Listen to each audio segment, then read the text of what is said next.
Nagsilang ka sa mundong ito, laking asar ng magulang mo, at ang kamay nila'y kinagat mo. Aray! At ang lolo at lola mo'y di malaman ng gagawin, minamasdan pangit nilang apo. Mapangit na bata nila eh. Pangit. Sa gabi napupuyat ang iyong nanay, pagkat makulit ang tatay mo. Sige na naman din. Ayoko. Sa umaga na may kalong ka ng iyong amang basang-basa sa'yo. Naku! Musik na bata yun eh.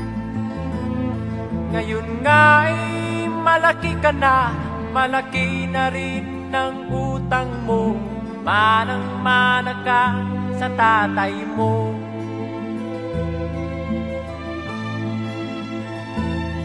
Ikaw nga ay biglang nagbago, naging matigas ang iyong ulo, kaya tinawag kang Totoy Bato.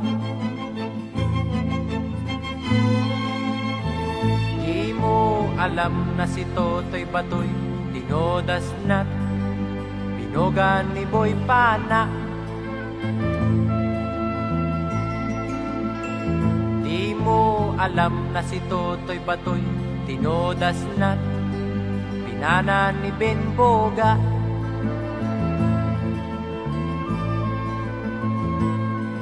Nagdaan pang mga araw, tumubo ng bungang araw, ikaw ay nagkamot kay masamang bisyo. Ang kati?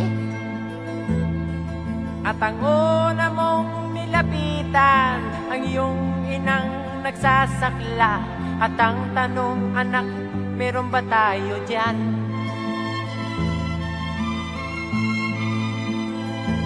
Diyan natatapos ang awiting anak na aming pinalitan.